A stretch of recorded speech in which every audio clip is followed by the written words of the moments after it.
धन्यवाद करेंगे बर्धमान और दुर्गापुर के सभी वासियों का जिन्होंने हम पर विश्वास दिखाया। हमारे पूरे संगठन तृणमूल कांग्रेस का, हमारे वो कर्मी जो गांव, घर, देहात, वार्ड में हैं, जिनको कि हम लोग नहीं भी जानते हैं, उन सबों का विशेष रूप से धन्यवाद है जो लोग दिन रात मेहनत किए। हम जब से आए हमको 3 दिन हो गया जीतने के बाद में, और हम बड़ा छटपटा रहे थे क्योंकि हम घर पर बैठने वाला आदमी नहीं है।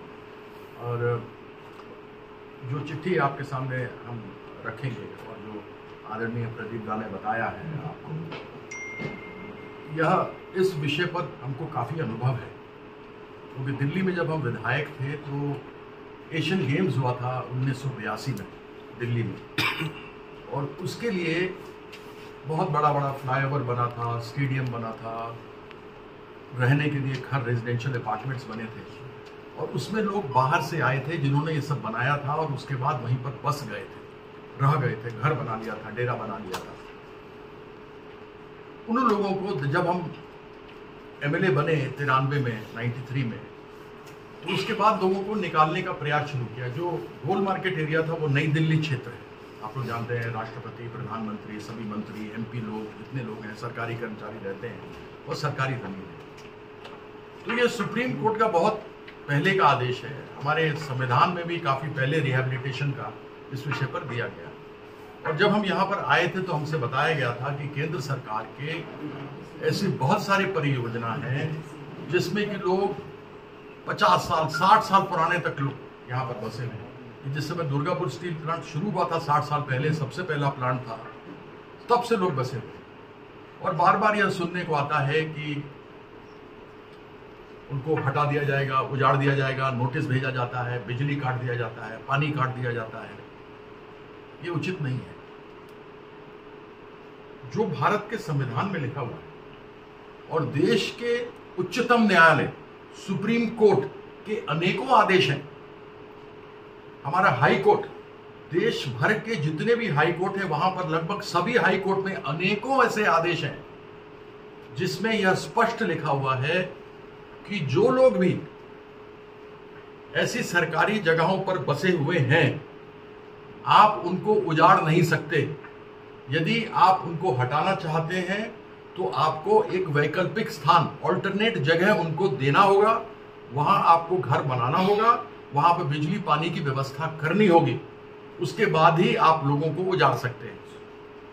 क्योंकि हमको बड़ा अजीब सा लगता है कि जिन लोगों ने दामोदर वैली कॉरपोरेशन को खड़ा किया या अन्य सरकारी या प्राइवेट जगहों को खड़ा किया, जिन लोगों ने खून पसीना एक किया, मेहनत किया, वो लोग 10-12 साल तक रहे, तब तक तो आपको चिंता नहीं रही।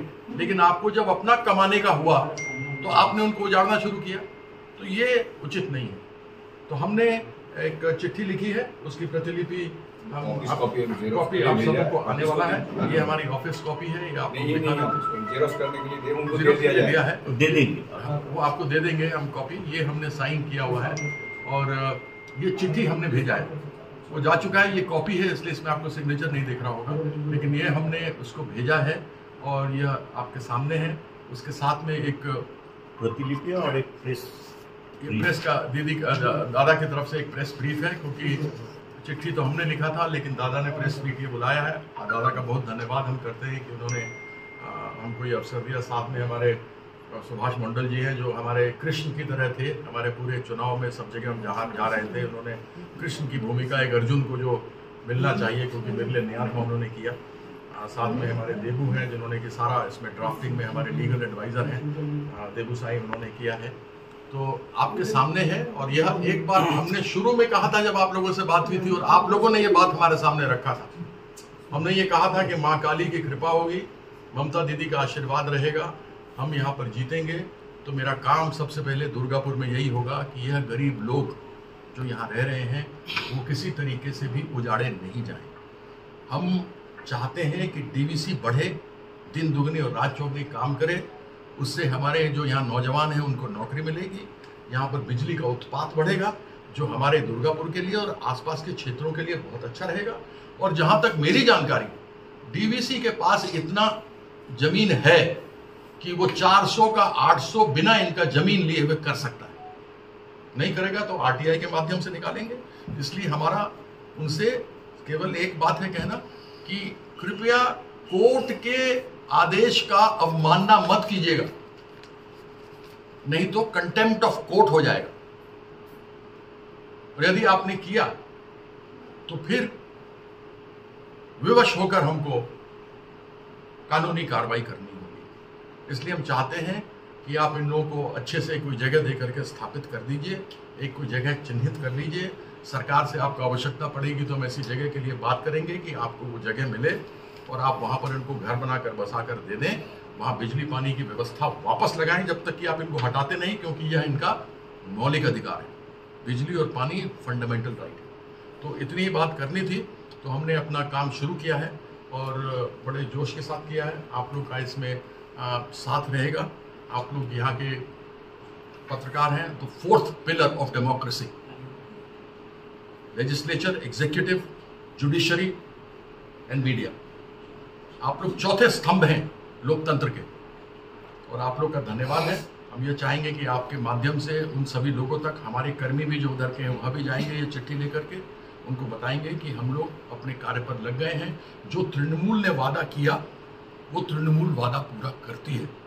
अगर दीदी की सरकार ने यह निर्णय लिया कि कोई भी व्यक्ति नहीं हटाया जाएगा जब तक उसको स्थान नहीं मिलेगा, तो दीदी का और दीदी की सरकार के एक एक शब्द का हम लोग अनुपालन करेंगे। और उस प्रकार से हमारे पश्चिम बंगाल में रहने वाले सभी भाई बहन, बेटी, माँ, चाचा, काकू जितने भी हैं, उन सबों के लिए तृणमूल लड़ता रहे। इन्हीं शब्दों के साथ हम आप लोगों का बहुत बहुत धन्यवादी हैं कि आप, हमने सुप्रीम कोर्ट का एक आदेश है, वैसे अनेकों आदेश है, जिसमें ये स्पष्ट लिखा हुआ है ये बुलडोजर अब चलाने की नौबत नहीं आएगी। बुलडोजर चलाएंगे तो इनको हम कोर्ट में ले जाएंगे, और कोर्ट में ले जाएंगे फिर कहीं इनको समस्या ना पड़े। हम उसमें कोई लड़ाई झगड़ा नहीं चाहते, हम केवल इतना चाहते हैं आप काम कीजिए। हमसे आपको कुछ मदद चाहिए, हमारी सरकार से चाहिए, मंत्री बैठे हैं, दीदी आपकी मदद करेंगे, लेकिन आप गरीबों को तंग न करें। जितना सपोर्ट चाहिए होगा, दीदी खुद बोल के गई मेरे एक कार्यक्रम में कि हम लोग यहाँ से लेके दुर्गापुर से लेके रानीगंज, दुर्गापुर से लेके और कहाँ पे बताई थी दीदी कि हम लोग इंडस्ट्रियल एरिया खोल रहे हैं। आप सोचिए उससे कितना अधिक लोगों को नौकरी मिलेगी, कितना अधिक लोगों का काम आगे बढ़ेगा। तो जब वो दीदी कर रही है तो हम चाहते हैं कि इंडस्ट्री बढ़े, लेकिन गरीब के साथ अन्याय नहीं हो। जी, ये डीवीसी का चेयरमैन इलेक्शन से जस्ट पहले ही वो प्रेस कॉन्फ्रेंस किया था, उन्होंने बताया था कि हम लोग रिहैबिलिटेशन नहीं देंगे। कहने से नहीं होगा, यह सुप्रीम कोर्ट का आदेश है, यह पश्चिम बंगाल का नोटिफिकेशन है, पश्चिम बंगाल सरकार का नोटिफिकेशन, ममता बंदोपाध्याय का नोटिफिकेशन है। आप सुप्रीम कोर्ट के आदेश का अवमानना करेंगे क्या? कहां है वो सुप्रीम कोर्ट का, देखा जाए जो लेटेस्ट वाला था महाराष्ट्र वाला। यह आदेश सुप्रीम कोर्ट के हैं, मेरे नहीं है। देश के कानून में रिहैबिलिटेशन का लिखा हुआ है। तो क्या डीवीसी का चेयरमैन देश के कानून से ऊपर है? बोले एक बार, फिर हम उसको देखते हैं। डीवीसी के चेयरमैन को जेल जाना पड़ेगा। तो ऐसी बातें एक पढ़े लिखे व्यक्ति को, जो आदमी पढ़ा लिखा हो, जो चेयरमैन है डीवीसी का, वही यह बातें करता है, यह उचित नहीं लगता। अगर उसको नहीं मालूम है तो हमको बुला ले, हम उसको ज्ञान दे देंगे। ये देखिए, ये है सुप्रीम कोर्ट का, मेरा नहीं है। और ये हम जब से विधायक थे तब से हमने 70,333 लोगों को दिल्ली में स्थान दिलवाया।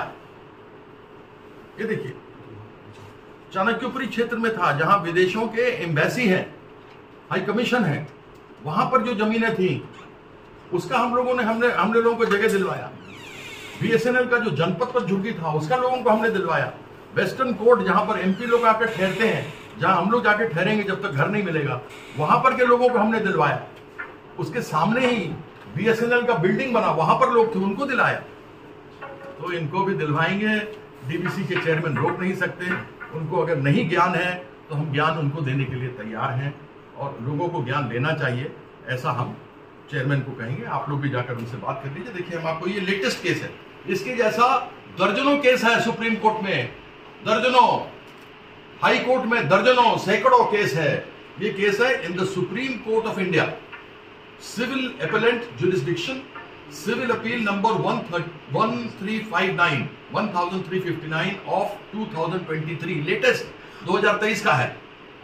यह है Sanyukt Sangharsh Samiti and others versus the state of Maharashtra and others, और यह है जजमेंट।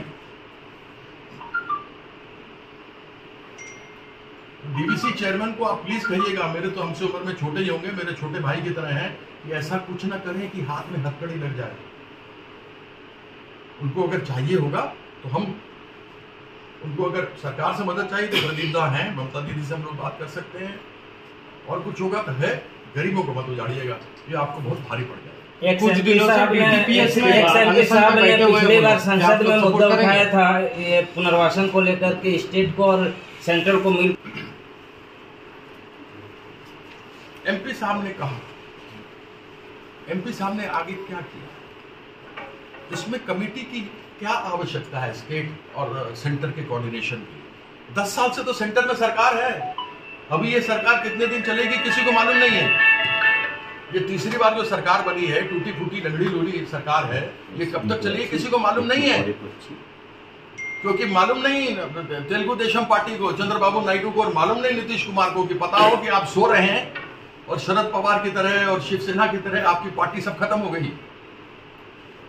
इसलिए जो है, हमको कोई कोऑर्डिनेशन कमेटी की आवश्यकता नहीं। जो कानून है देश का, जो स्थापित हो चुका है, उसके मुताबिक काम करना चाहिए। हमें खेद है कि यहाँ के सांसद जो हमसे पहले रहे, उन्होंने यह कार्य नहीं किया, ये जो उनको करना चाहिए, क्योंकि ये सारे केस केंद्र सरकार से संबंधित है। 8 दिन से वो लोग होता है ना, धर्म होता है, वो अपनी टीम का होता है। हम अपने भारतीय टीम के थे, 1983 में विश्व कप जीते, तो भारत की आन बान शान मान मर्यादा के लिए जीते। तो अपना जौहर दिखाना और टीम को जिताना हमारा काम है, तो अवश्य खिलाड़ियों के लोग, हम तो खुद खेलेंगे क्रिकेट, हम तो 36 साल का, उल्टा मत समझिएगा। तो एक चीज वो रहेगा। दूसरा, हाँ बिल्कुल, केंद्र सरकार के बड़े बड़े संदर्भ, फर्टिलाइजर कॉर्पोरेशन ऑफ इंडिया वो बंद पड़ा हुआ है, MAMC का इतना बड़ा जमीन है, उसका क्या करना है, उसके बारे में हम लोग देखेंगे। DSP है, उसके अलावा और भी बहुत सारे हमारे हैं। एक है फेरो करके है, जिसको कि बंद करना चाह रहे हैं, बेचना चाह रहे हैं, जिसका कि स्क्रैप, जिससे स्क्रैप खरीदते हैं ये लोग, उसका 35 से 40 करोड़ रुपया सालाना फायदा है, उसको भी मोदी प्राइवेटाइज करके प्राइवेट लोगों से खरीदवाना चाह रहे हैं। तो उसमें सोचिए कितनी गड़बड़ होगी। तो हम प्राइवेटाइज नहीं होने देंगे। हम दुर्गापुर स्टील प्लांट के मॉडर्नाइजेशन की बात करेंगे। ड्रेजिंग के लिए अनेकों बार दामोदर वैली कॉर्पोरेशन में अनेकों बार कमेटी आई, देखी गई, उन्होंने मेरे ख्याल 9-10 बार आए, लेकिन उसमें नहीं हुआ। उसकी लड़ाई लड़ेंगे। है तो मोदी, अब मोदी तो भगवान के अंश हैं, उनकी माँ तो है नहीं, वो भगवान के अंश हैं। भगवान के अंश 6 राउंड हार रहे थे, तो अब वो देखना पड़ेगा कि वो क्या करते हैं। हमको जो लड़ाई लड़ना होगा वो हम लड़ेंगे। हमको खुशी है कि वो मजबूर है, हमको खुशी है कि वो मजबूर है, कम से कम उसकी तानाशाही नहीं चलेगी, और उसमें हमको जो जो अपने क्षेत्र के लिए कराना होगा हम करेंगे।